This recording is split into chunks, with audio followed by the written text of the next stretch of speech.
Mais moi je veux faire l'amour! Je veux faire l'amour! Se transformant en colosse de jade à la puissance illimitée sous l'effet de l'adrénaline, la vie de Bruce Banner a toujours été mouvementée depuis son irradiation au rayon gamma. Et ce n'est pas peu de le dire. Devant déjà gérer ses excès de colère ainsi que son trouble dissociatif de la personnalité, la vie de Hulk n'est clairement pas simple et sa vie intime ne fait pas exception. Tu m'étonnes qu'il soit tout le temps énervé s'il peut pas faire l'amour quoi. Et ouais, pensez-y, avec sa transformation, est-ce que Hulk peut avoir des relations sexuelles? Si oui, qui pourrait ou a pu y survivre? Et surtout, est-ce qu'il peut avoir des enfants? Et c'est ce que nous allons voir aujourd'hui. Bonne vidéo! Hulk est un être véritablement surpuissant, comme on a pu le voir dans ma précédente vidéo, Comment tuer Hulk. Le géant vert est quand même capable de prouesses telles que vaincre les Avengers, ravager des villes comme Las Vegas, ou encore créer des tremblements de terre juste en marchant. Alors imaginez ce qu'il peut faire au lit. Et ne pensez pas que Banner pourrait faire l'amour dans sa forme humaine. Comme nous le montre très bien le film L'incroyable Hulk, lorsqu'il essaie de le faire avec Betty, il commence à se transformer à cause du rush d'adrénaline causé par l'excitation. Et s'il était allé jusqu'au bout, cette pauvre Betty se serait bien faite casser en deux, et au sens littéral du terme malheureusement, car d'après mes calculs très scientifiques faits avec le site giantdimension.com, la taille moyenne du pénis de Hulk serait de 26 cm de long pour 6 cm de diamètre en moyenne. Oui, regardez bien votre avant-bras parce que c'est presque ce qu'a le géant vert entre les jambes. On comprend mieux la gêne du dieu du tonnerre dans Thor Ragnarok quand il voit Hulk sortir tout nu de son bain. Après, il faut rappeler que Banner possède plusieurs transformations en fonction de la personnalité qui est aux commandes, et cela impacte aussi leur pouvoir et leur performance au pieu. Par exemple, Savage Hulk a beau être bien membré, il ne tient que 6 minutes au lit,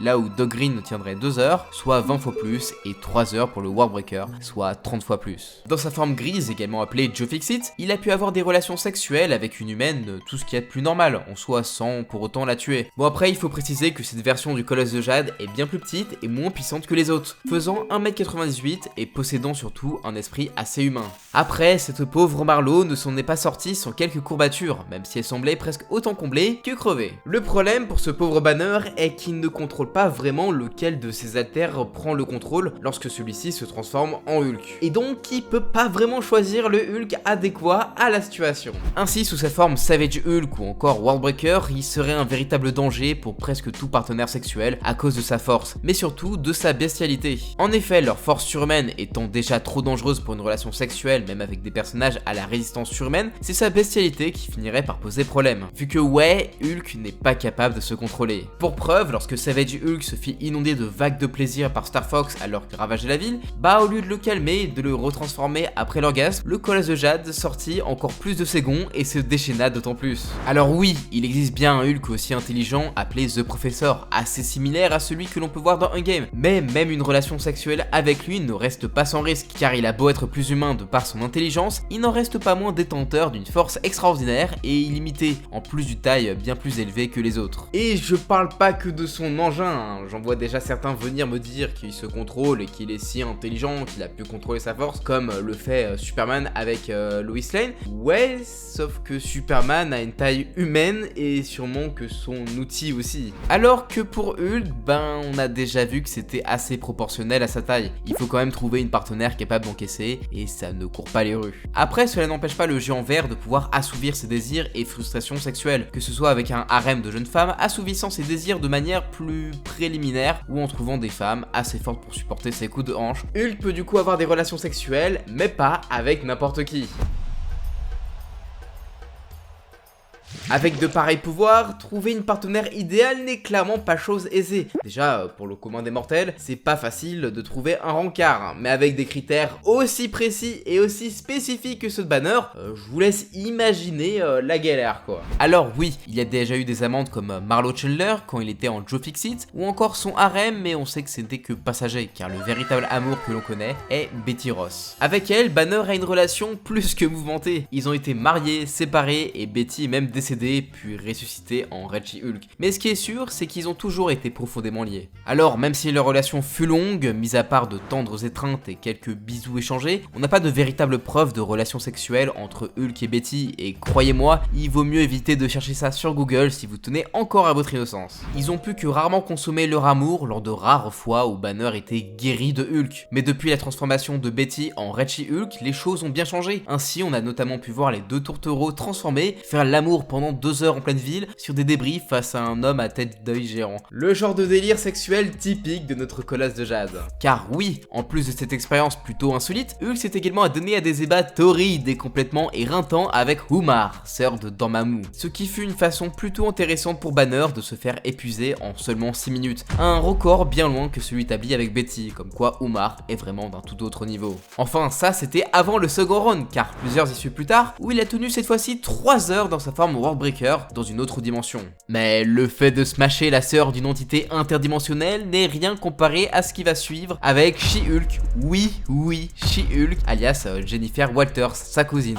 Et ouais, après tout, qui est plus doué pour satisfaire Hulk que sa version féminine, n'est-ce pas? Bon ok, l'inceste c'est mal, mais le pauvre quand même, c'est pas évident de trouver quelqu'un pour supporter ses coups de hanche. Bon, heureusement pour nous et pour elle d'ailleurs, ce n'est jamais arrivé jusqu'à l'acte, puisque Hulk, pourtant dirigé par ses instincts primaires, décida de partir après s'être fait repousser par sa cousine. Enfin ça, c'est vrai sur la Terre 616, car là où se déroule le comics Old Man Logan, les choses sont allées jusqu'au bout entre Hulk et sa cousine. En effet, rendu fou par un surplus de radiation, Banner entreprit de féconder sa cousine pour se créer son gang incestueux, le Hulk Gang, pour prendre le contrôle d'une Californie apocalyptique. Malgré une vie amoureuse et sexuelle plus qu'atypique, le Colosse de Jade put tout de même, lors d'une de ses meilleures aventures, trouver une âme sœur parfaite, tant pour Banner que pour Hulk. C'est dans l'excellent comics Planète Hulk que le géant vert, alors exilé de la Terre vers l'inhospitalière planète Sakaar, que Hulk fait la connaissance de Kaira. Il tombera alors pleinement amoureux de cette dernière qui deviendra sa reine et avec laquelle il eut des jumeaux Scar et Hiro Kala. Bon, je veux pas trop vous spoiler cette histoire que vous devez lire si vous aimez Hulk, mais sachez juste que si Kaira put supporter de se faire smasher par Hulk, c'est grâce à une puissance force cosmique en elle qui lui permettait justement d'avoir une résistance, une force et une endurance plus que surhumaine. C'est la femme parfaite pour Hulk. Bon après, l'extraterrestre, elle vit un petit peu loin quand même. Après, faut quand même avouer que si Hulk était une femme, sa vie sexuelle aurait été beaucoup plus simple car il aurait beaucoup plus de choix. Red Hulk, la chose, l'abomination, le fléau ou même Thanos, pourquoi pas. Et sa cousine chez Hulk en sait quelque chose.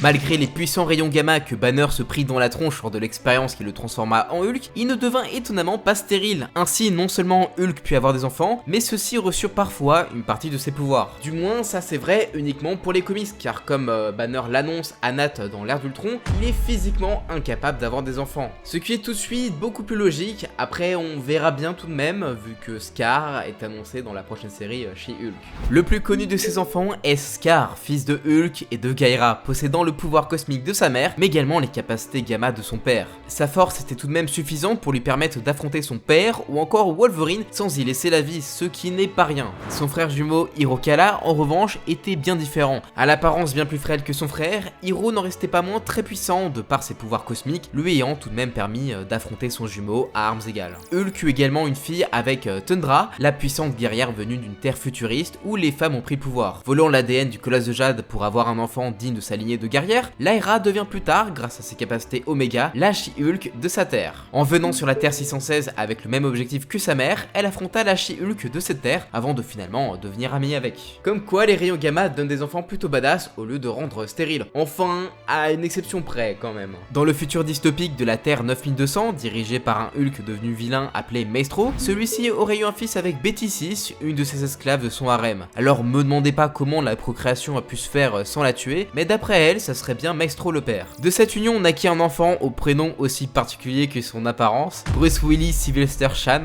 Oui, c'est son vrai nom. Quant à savoir s'il a également acquis les pouvoirs de son illustre papa, je ne pourrais malheureusement pas vous répondre puisqu'il n'est apparu que dans l'issue numéro 3 d'Abomination. Vous l'aurez compris, la vie sexuelle du Colosse de Jade est tout aussi spéciale que ses pouvoirs, et honnêtement c'est un peu triste pour Banner. Le pauvre ne pourra jamais coucher avec une humaine ordinaire, sous peine de risquer de la tuer. Après, heureusement pour lui que son humaine favorite, alias Betty Ross, ait reçu les capacités de Reggie Hulk. Sinon, le bougre, il ne lui restait que sa cousine, et on veut vraiment pas voir ça dans les comics en tout cas, ni en série ou en film. Ça aurait été choquant. Et sinon par rapport à ça, dites-moi dans les commentaires qui pourrait survivre un corps à corps avec Hulk dans une relation plus qu'amicale, on va dire. Enfin, Vous voyez ce que je veux dire quoi. Si cette vidéo vous a plu, n'hésitez pas à checker mes autres vidéos sur des thèmes tout aussi drôles, sur notamment comment Superman se coupe les cheveux, ou bah pourquoi il porte un slip, par exemple. N'hésitez pas à proposer vos idées, même les plus farfelues, en commentaire, ça pourrait faire vraiment des vidéos super fun et intéressantes. Et n'oubliez pas de vous abonner pour ne rien louper des prochaines vidéos, à la prochaine, ciao!